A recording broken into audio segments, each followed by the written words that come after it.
episode of the Alex Nitzberg Show. I'm Alex Nitzberg, and today I'm going to be talking about a few things, including the fact that some Republicans just helped to pass an earmark-laden spending albatross. And I'm also going to discuss some posts from former President Donald Trump on Truth Social. And I've got some funny stuff at the end. Let me go ahead and get started. If you're joining me today, leave a comment and let me know where you're watching from and who you would like to succeed Mitch McConnell as the next Senate GOP leader. But let me go ahead and get started here. Did you know that some Republican lawmakers joined with a bunch of Democrats this week to pass a government funding package packed with earmarks?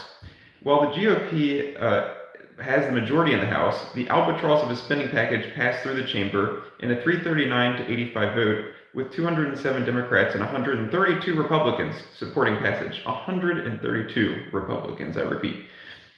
It cleared the Senate in a 75 to 22 vote, which if you think about how many Republicans there are, indicates that there were a number of Republicans who supported it as well there. Having Republican lawmakers in office who vote for stuff like this illustrates for the umpteenth time that we need more conservatives in Congress, which I discussed last week, and it's a recurring theme on the show if you've been watching it. And on the topic of lawmakers who actually stand for liberty and limited government, would you like to see Senator Rand Paul of Kentucky succeed fellow Kentuckian Senator Mitch McConnell as Senate GOP leader? If you answered yes, you're not alone, but don't get your hopes up, it probably won't happen.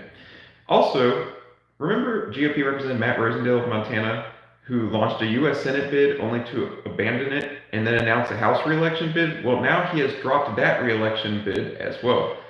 I'll also be discussing some posts from former President Donald Trump on Truth Social, and I've got some funny stuff coming up here at the end. So please hit the like button, subscribe to the channel, and follow me over at X, the platform previously known as Twitter, if you're enjoying these episodes. So, all right, let me get started here. So let me flip this phone around here for you to see my screen here. So here you can see this bill is a massive surrender. Chip Roy and other conservatives blast spending package that cleared the House. So, like I said, a lot of people, you probably heard people discussing the State of the Union and stuff. Meanwhile, this week, a State of the Union speech doesn't really impact your life, but we have Republicans joining with Democrats to pass, horrendous government appropriations packed full of earmarks. That seems more important, So, of course, it's interesting to listen to and discuss the president reading his speech and stuff, but I want to talk to you about this a little bit here. So, here's a statement from Representative Chip Roy. I'm reading from his roy.house.gov, and it's got this statement here. And it says, this is just part of it, it says, at the beginning of this Congress, House Republicans set out to cut spending and end the Biden administration policies destroying the American people's way of life and prosperity. This bill is a massive surrender to the swamp's business as usual on both fronts. Let's flip that back around. So that's that. And then here you can see this roll call. And if you go down, you can see here, Republican, 132 yeas. All right. Here is Representative Andrew Clyde. He is from Georgia. I'm going to read you his tweet here. He said in this tweet, I voted no on the first half of the swamp's omnibus. It ultimately passed with more Democrat votes than Republican votes, which unfortunately has been the norm for every, he's got in quotes here, must-pass bill in our Republican majority. Disappointing is an understatement, but our fight isn't over. In the coming weeks, we'll consider the second half of the omnibus. Will more Republicans join the fight to stop funding Joe Biden's radical agenda? I surely hope so. Stay tuned. So yeah, when you look at that, the House vote there are indeed more Democrats voting for it than Republicans, but the majority of the Republicans, like there was a large chunk of them, did join Democrats in voting for it. As I said there, it's got 132 Republicans, 207 Democrats. You got to figure if there's 207 Democrats voting for something, there's probably a problem, and maybe you should think twice before voting for it, because why are there 207 Democrats voting for it and then all those Republicans? So Um, Also here, I'm going to read you some stuff from Mike Lee, senator from Utah. He said, earmarks incentivize the wrong thing in Congress, spending too much money by rewarding senators and representatives for supporting bloated and otherwise problematic spending bills. He also said here, this Schumer minibus passed tonight. He tweeted this on March 8th. As Senate conservatives, we did everything we possibly could to stop it. In the end, we were no match for the uniparty. Republicans must stop helping Democrats advance Democrat policies now. Also, in another post, Mike Lee tweeted, Senate Republicans need new leadership. He spaced it. You can see how he spaced the words there. Senate Republicans need new leadership. And so, I was asking you, would you like to see Senator Rand Paul as the next Senate GOP leader? Well, of course, if you're a conservative, if you're a libertarian, your answer is going to be a decisive yes. But you got to remember who's going to pick the next Senate GOP leader. Well, it's going to be the Republican senators, including, Republican senators probably who just, some of them who just voted for this ridiculous minibus, albatross of a bloated spending package.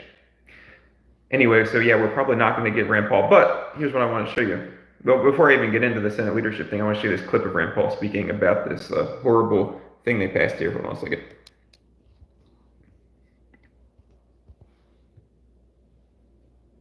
So I would say this bill is not for the general welfare of the country. It is for the general punishment of the country because it continues a $1.5 trillion deficit that leads to inflation that causes all of us to not be able to afford food, clothing, gasoline. That's what this is. This bill is an insult to the American people. The earmarks are all the wasteful spending that you could ever hope to see, and it should be defeated. So, wouldn't you like to see that guy as Senate GOP leader? But so here's what I'm going to show you here. On Rand Paul's X account, he tweeted here and said, thousands of people have been asking if I'd run for Senate leadership. And he ran this poll, and the result of the poll was, he basically said, it says, vote now, who would you like to be the next Senate leader? And as you can see, 97% of the more than 178,000 votes went to Rand Paul. Of course, he's the one posting this poll on Twitter. Now, John Thune and John Cornyn, Republicans, have thrown their hat into the ring, indicating that they would like to succeed McConnell as Senate GOP leader. But both of them last month were among the group of Republicans who voted to pass a measure that would, in part, provide for more U.S. aid to Ukraine, as did McConnell. McConnell, Thune, Cornyn, they all supported the passage of that. Rand Paul voted against it. You can see this poll here. It's got like 96.6% of people voting for Rand Paul. So the thing is, where is the part where here it is? There it is. Okay, so on this post here, Rand Paul said, with a 97% majority, grassroots demand leadership committed to America First, defending the entire Bill of Rights, and ending wasteful spending. This vote is a wake-up call for the establishment. Their influence dwindles beyond D.C. if only the leadership election took place online. Like I said, you don't get to vote for the Senate GOP leadership. The senators are going to vote for it. So this poll is obviously, it doesn't do anything, doesn't really mean anything, except for the fact, like he said, that there's a lot of people that would like to see that. Okay, I'm going to show you another clip of Rand Paul talking about the Senate GOP leader thing. He's saying here he's not going to vote for somebody who wants to support Ukraine, which is what I was talking about earlier. Well, I'm not voting for anybody in leadership who continues to work with Democrats to bankrupt the country through domestic spending and who continues to send our money overseas. I'm just not voting for those people, and many of those people running are no different than Senator McConnell in perspective. They all voted for the Ukraine money, and I'm just not going to support somebody that wants to send more money that we don't have to foreign countries. Well, look. So, do you agree with Rand Paul on that? I do. I definitely do. What do you think about that? All right, so also in other news, we have, this feels like it was a while ago, doesn't it? But Nikki Haley and Dean Phillips both dropped their White House bids. As you know, Nikki Haley had been running in the Republican presidential primary, even though it was clear she had no shot of winning. She's dropped out, so obviously Trump's going to be the GOP presidential nominee. Which means, by the way, uh, most people like me, even people who were supporting DeSantis are now gonna, support Trump in the presidential election, obviously, if he's the GOP nominee. But that doesn't mean that we can't push for Trump to be more conservative when he is, lacking in certain areas. And I'm going to show you some stuff like the COVID vaccines or like just whatever, like wherever Trump ends up not being conservative or not being conservative enough. There's nothing wrong with conservatives speaking out and trying to push him in the right direction. It doesn't mean you're anti-Trump or something like that. It means you're pro-conservative and you want him to be pro-conservative. Dean Phillips was running against Biden. Obviously, he had no chance either, and he's also dropped out. So yeah, it looks like it's going to be a Biden-Trump rematch in 2024, except for obviously like RFK Jr. is running as an independent, but an independent has no chance of actually getting elected. And if you're conservative, you're not going to vote for him anyway. So, but yeah, so Nikki Haley's dropped out finally. Also, I'm going to talk about some stuff Trump posted, but in order to talk about that, I want to start out by showing you this clip of Joe Biden speaking at the State of the Union. So let's watch that. The pandemic no longer controls our lives. The vaccine that saved us from COVID are now being used to beat cancer, turning setback into comeback. That's what America does. All right, so former President Donald Trump, he basically was quoting Biden, and then he wrote, "You're welcome, Joe. 9-month approval time versus 12 years that it would have taken you." So this is a problem. This is a problem with Trump, a recurring problem with the vaccine thing. Not necessarily, okay, let me just break this down. Okay, so he says, "You're welcome, Joe. 9-month approval time versus 12 years." So he's still bragging about how fast the COVID-19 vaccines were approved, when he, at this point, should be recognizing that there are problems, that there are credible people speaking out against the COVID vaccines, talking about them being dangerous, harmful. And I'm not an expert on COVID vaccines. I'm just saying, I think at this point you can acknowledge that there are issues there. And so I think Trump needs to stop promoting. He needs to stop trying to take credit. He needs to just back away from the COVID vaccines and admit there's a problem there. So that's not great. Also, speaking of COVID vaccines, check this out. We need to see everyone get an updated flu shot and an updated COVID vaccine. We also shared on Friday that we expect and anticipate there's going to be an updated COVID vaccine coming this fall. Right, so plan now, right? It's March, so you can think ahead when you're going to get your flu shot in the fall, you're going to get another updated COVID vaccine. And the reason for it is because this virus continues to change. That's okay, we can stay one step ahead of it. We have the tools to do it, we just need to use them. So FDA, CDC has started that process just like we do with the flu shot. We've started that process to update the COVID vaccine already for this fall. And so we just want folks to, again, already start thinking about that. So, there you go. That's CDC Director Mandy Cohen telling you to get ready for another jab. Leave a comment and let me know whether you're planning on doing that. Yeah. All right, so back to Trump. Another thing I wanted to mention here. Now, if you remember, during the Republican presidential primary, Trump declined to opt into the Republican presidential primary debates. He did not do any Republican presidential primary debates. Now, he didn't need to because he was creaming everybody. But now we have Trump on Truth Social saying this: "It is important for the good of our country that Joe Biden and I debate issues that are so vital to America and the American people. Therefore, I'm calling for debates anytime, anywhere, any place. The debates can be run by the corrupt DNC or their subsidiary, the Commission on Presidential Debates, CPD. I look forward to receiving a response. Thank you for your attention to this matter." So, Trump, who would not participate in any Republican presidential primary debates, is now saying that he really wants to do debates with Biden. Now, I think he should do debates with Biden.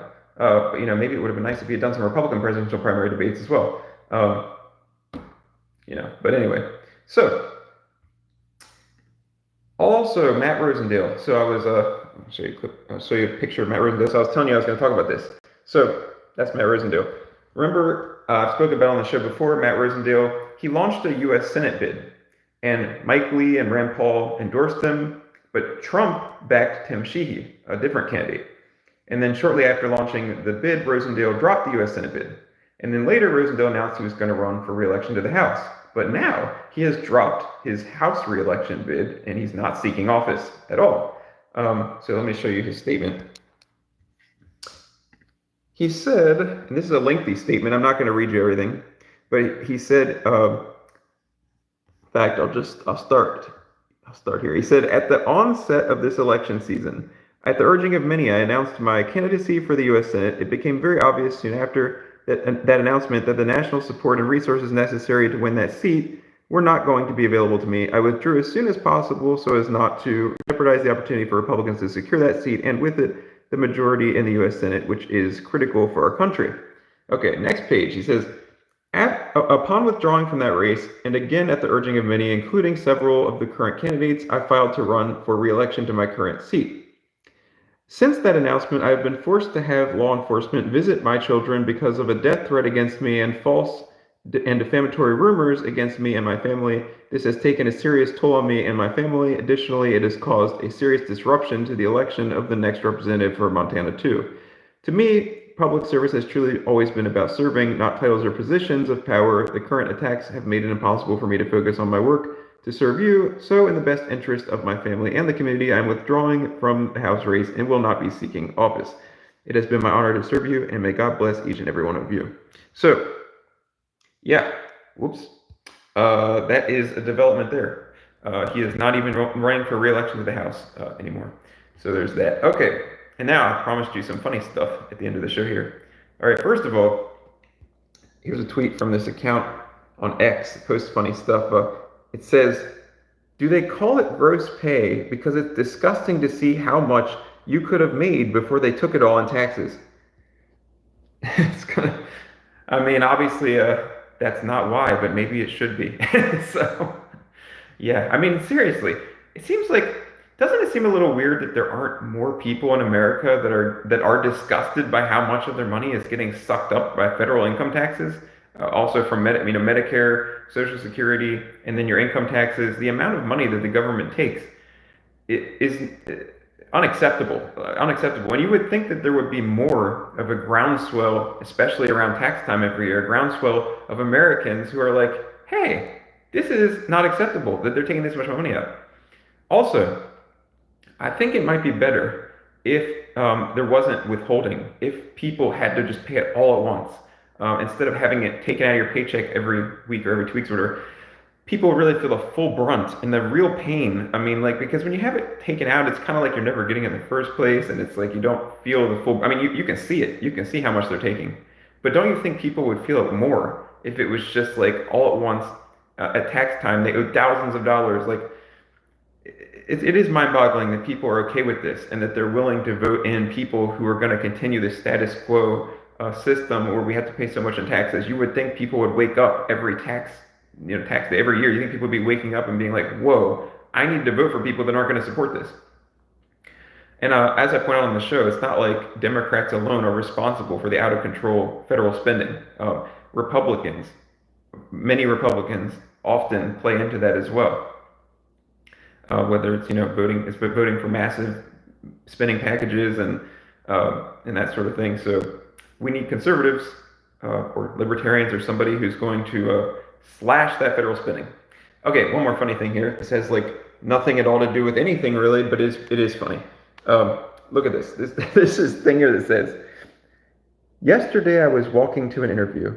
There was a starving dog on the road. I stopped to feed him and missed the interview. The next day I got a call asking to come in to do the interview. I was surprised, but I went.